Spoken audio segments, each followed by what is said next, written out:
నమస్తే, welcome to BMR academy. APPSC group 2 audio లెసన్స్లో భాగంగా ఈరోజు కరెంట్ అఫైర్స్కి సంబంధించినటువంటి కొన్ని అతి ముఖ్యమైన అంశాలు ఈ వీడియోలో చూద్దాం.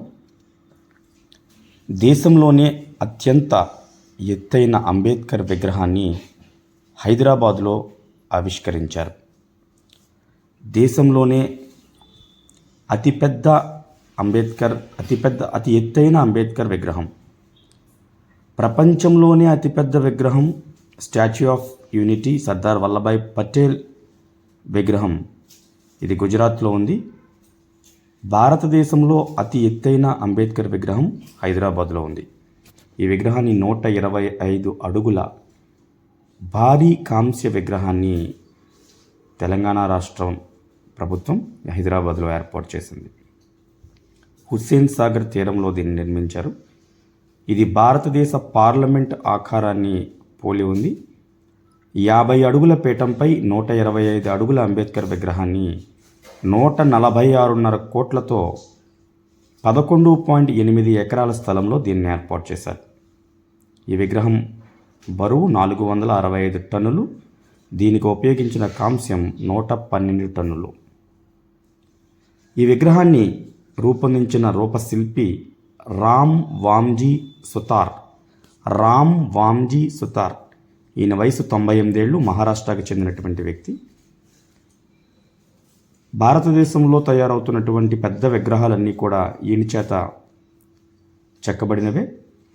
పార్లమెంటు భవనం వద్ద కూర్చున్న స్థితిలో ఉన్నటువంటి మహాత్మా గాంధీ విగ్రహం కానీ, గుజరాత్లో నర్మదా నది ఒడ్డున కొలువైన అతిపెద్ద విగ్రహం స్టాచ్యూ ఆఫ్ యూనిటీ కానీ, ఈ ప్రస్తుత అంబేద్కర్ విగ్రహం కానీ, ఇవన్నీ కూడా రామ్ వామ్జీ సుతార్ చెక్కబడవే. ఈయన 1999లో పద్మశ్రీ అవార్డుతోనూ 2016లో పద్మభూషణ్ అవార్డుతోనూ కూడా ప్రభుత్వం ఈ రామ్ వామ్జీ సుతార్ని సత్కరించింది. ఇక మరొక ముఖ్యమైన అంశం, ప్రపంచ మహిళల బాక్సింగ్ ఛాంపియన్షిప్ 2023 న్యూఢిల్లీలో జరిగింది. ఈ సీనియర్ మహిళల బాక్సింగ్ ఛాంపియన్షిప్లో ఆతిథ్య భారత్ 4 స్వర్ణ పతకాలతో ఓవరాల్ ఛాంపియన్షిప్గా నిలిచింది. మొదటి స్థానం భారత్, రెండవ స్థానం చైనా. ప్రపంచ మహిళల బాక్సింగ్ ఛాంపియన్షిప్ 2023 ఇది న్యూఢిల్లీలో జరిగింది. దీనిలో 4 పతకాల్లో భాగంగా భారతదేశం నుంచి నీతూ గంగాస్ 48 కిలోల విభాగంలోను, స్వీటీ బోరా 81 కిలోల విభాగంలోను, నిఖత్ జరీన్ ఈవిడ తెలుగు రాష్ట్రాలకు చెందినటువంటి వ్యక్తి, తెలంగాణకు చెందినటువంటి వ్యక్తి, నిఖత్ జరీన్ 50 కిలోల విభాగంలోను, లవ్లీనా 75 కిలోల విభాగంలోనూ స్వర్ణ పతకాలను కైవసం చేసుకున్నారు. మరొక ముఖ్యమైన అంశం, మైసూర్లో ప్రాజెక్ట్ టైగర్ స్వర్ణోత్సవాల ప్రారంభం. ఇది ఖచ్చితంగా ఎగ్జామ్కి ఇంపార్టెంట్ అంశం.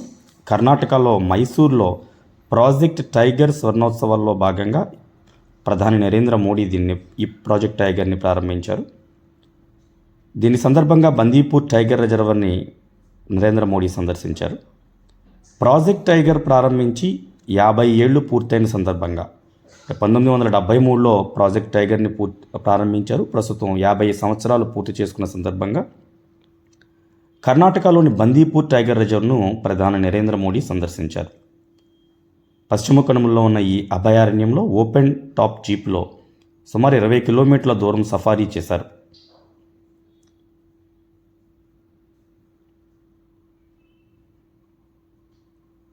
అదేవిధంగా ఈ సందర్భంలోనే ఇంటర్నేషనల్ బిగ్ క్యాట్ ఎలియన్స్ IBCAను కూడా నరేంద్ర మోడీ ప్రారంభించారు. ఇంటర్నేషనల్ బిగ్ క్యాట్ ఎలియన్స్ అనేది పులులు, సింహాలు, చిరుతపులులు, మంచు చిరుతలు, ప్యూమా, జాగ్వార్, చీతా వంటి వన్యప్రాణులను సంరక్షించడం కోసం ఈ ఇంటర్నేషనల్ బిగ్ క్యాట్ ఎలియన్స్ను ప్రధాని ప్రారంభించారు. ముఖ్యంగా దీనిలో ఉన్నటువంటి జంతువు గురించి అడిగేటువంటి అంశాలు ఉన్నాయి. ఇంటర్నేషనల్ బిగ్ క్యాట్ ఎలియన్స్ అనేది ఏ వన్యప్రాణి సంరక్షణను సంరక్షించడం కోసం ప్రవేశపెట్టారు అని అడిగి పులులు, సింహాలు, చిరుతలు, చీతా, జాగ్వార్, ప్యోమా అని చెప్పేసి వీటిలో ఆప్షన్స్ ఇచ్చేటువంటి అవకాశం ఉంది.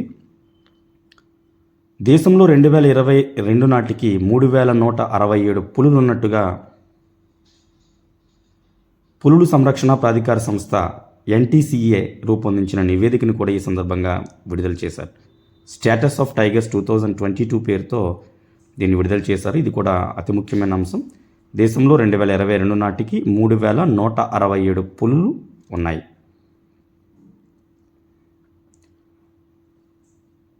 గతంలో రాష్ట్రాల వారీగా పులుల సంఖ్యను వెలువడించేవారు. ప్రస్తుతం ప్రాంతాల వారీగా ఈ నివేదికను విడుదల చేశారు. ప్రతి 4 ఏళ్లకు ఒకసారి ఈ జాతీయ పులుల అంచనా వేదికను విడుదల చేస్తూ ఉంటారు. ప్రస్తుతం మధ్యప్రదేశ్ 534 పులులతో మొదటి స్థానంలో ఉంది. కర్ణాటక 2వ స్థానంలో ఉంది. కర్ణాటకలో ప్రస్తుతం 526 పులులు మాత్రమే ఉన్నాయి. రష్యా అధ్యక్షుడు వ్లాదిమిర్ పుతిన్ను అంతర్జాతీయ క్రిమినల్ కోర్టు అరెస్ట్ వారెంట్ జారీ చేసింది. ఉక్రెయిన్లోని ఆక్రమిత ప్రాంతాల నుంచి రష్యాకు పిల్లలను చట్ట విరుద్ధంగా తరలించడం వంటి యుద్ధ నేరాలకు బాధ్యుడిగా పేర్కొంటూ ఈ మేరకు వారెంట్ జారీ చేసినట్లు ICC స్పష్టం చేసింది. నాటో సైనిక కూటమిలో 31వ సభ్యదేశంగా ఫిన్లాండ్ చేరింది. ఐరోపా సమాఖ్య యూరోపియన్ యూనియన్లోని కీలక దేశం Finland North Atlantic Treaty Organization NATO సైనిక కూటమిలో 31వ సభ్యదేశంగా 2023 ఏప్రిల్ 4న అధికారికంగా చేరింది. దీనికి సంబంధించిన పత్రాలను నాటో చీఫ్ జెన్స్ స్టోలెన్బర్గ్కు అందజేశారు. 1994 నుంచి నాటో భాగస్వామ్య దేశంగా కొనసాగుతున్న ఫిన్లాండ్ ఇప్పుడు పూర్తి స్థాయిలో సభ్యదేశంగా అవతరించింది.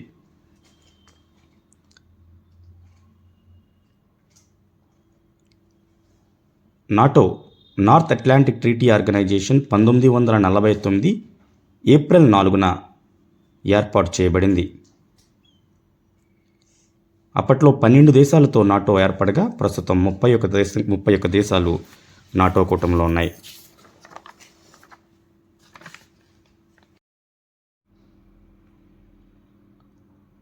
కాంగ్రెస్ పార్టీ అగ్రనేత వైనాడ్ ఎంపీ రాహుల్ గాంధీ లోక్సభ సభ్యత్వం రద్దుకు సంబంధించినటువంటి అంశం కూడా కరెంట్ అఫైర్స్లో భాగంగా ముఖ్యమైనటువంటి అంశం. పాలిటీ కోణంలో పరువు నష్టం కేసులో రాహుల్ గాంధీకి గుజరాత్లోని సూరత్ హైకోర్టు 2 ఏళ్ల జైలు శిక్షను విధిస్తూ మార్చి 23న తీర్పు వెలువరించింది. ఈ నేపథ్యంలో రాహుల్ గాంధీపై అనర్హత వేటు వేస్తూ లోక్సభ సెక్రటరీ జనరల్ ఉత్పల్ కుమార్ సింగ్ ఒక నోటిఫికేషన్ను జారీ చేశారు. రాజ్యాంగంలోని అధికరణ 102(1)(e) మరియు ప్రజాప్రాతినిధి చట్టం 1951లో సెక్షన్ 83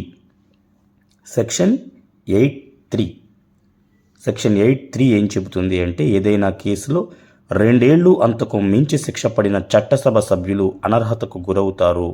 ఆటోమేటిక్గా శిక్షాకాలం ముగిసిన తర్వాత వారు మరో 6 ఏళ్ల పాటు ఎన్నికల్లో పోటీ చేయడానికి వీలు లేదంటూ ప్రజాప్రాతినిధ్య చట్టం 1951 సెక్షన్ 8 క్లాజ్ 3 చెబుతుంది.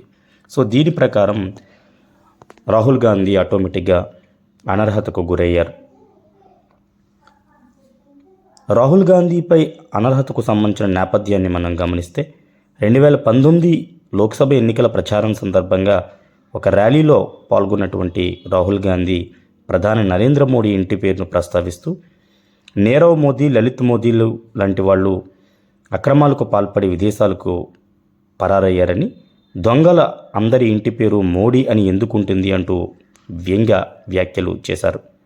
దీంతో బీజేపీ ఎమ్మెల్యే పూర్ణేష్ మోదీ గుజరాత్లో సూరత్ హైకోర్టులో పరువు నష్టం దావా వేశారు.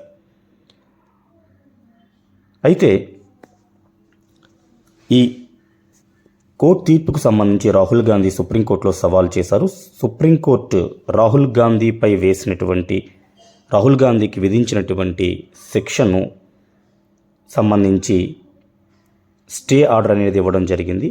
సో ప్రస్తుతం రాహుల్పై ఉన్న అభియోగాలపై సుప్రీంకోర్టు స్టే విధించడంతో రాబోయే ఎన్నికల్లో రాహుల్ గాంధీ పోటీ చేయవచ్చు అని ఇటీవల సుప్రీంకోర్టు పేర్కోవడం జరిగింది.